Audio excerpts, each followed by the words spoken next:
Oltre 2000 in provincia di Agrigento e 500 ASU. Sono i precari degli enti pubblici scesi in piazza stamane contro il governo regionale, stanchi di attendere una stabilizzazione definitiva. Ricordiamo che sono 20 anni che questi lavoratori sono dentro la pubblica amministrazione ormai in maniera indispensabile, perché con i concorsi bloccati in tutto questo periodo sono rimasti loro a garantire i servizi pubblici nel nostro Paese.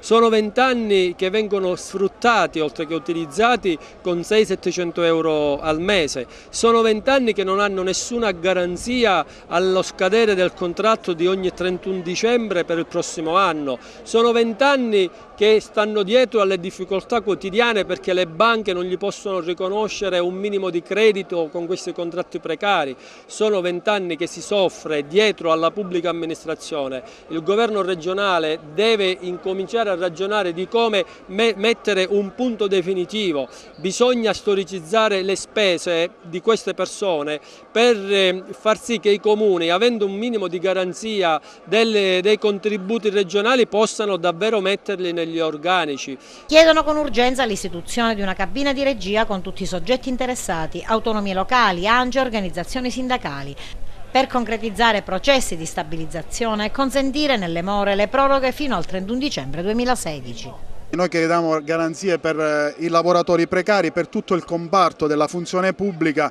in considerazione del fatto che la Regione Sicilia non mette le risorse per procedere alle proroghe dei contratti e quindi anche per la stabilizzazione. O meglio, i comuni e anche la sanità hanno dei grossi problemi in termini di bilancio perché la Regione non riesce chiaramente a dare queste garanzie. Non solo, le norme sono da questo punto di vista sotto determinati aspetti in contrasto, perché il processo assunzionale va fatto anche alla luce del processo dei soggetti che vanno in pensione, quindi il blocco del cosiddetto turnover non consente la stabilizzazione dei lavoratori. Inoltre questa situazione finanziaria ha uno stop al 31/12 del 2014, quindi non ci sono più le risorse della Regione e conseguentemente tutti gli operatori della funzione pubblica, in modo particolare anche quelli della sanità, e parlo nello specifico di medici, infermieri e anche personale amministrativo, rischia di andare a casa al 31/12 del 2014 e quindi al 1° gennaio non ci saranno più garanzie per la collettività. Siamo impegnati a livello regionale, ma anche penso anche a livello nazionale, a cercare di salvaguardare gli interessi dei lavoratori.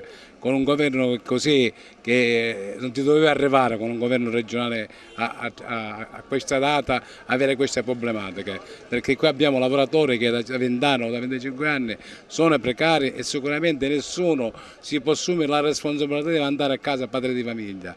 Cioè, il discorso è molto pericoloso. Questo sono il risultato di un governo che se ne è fottuto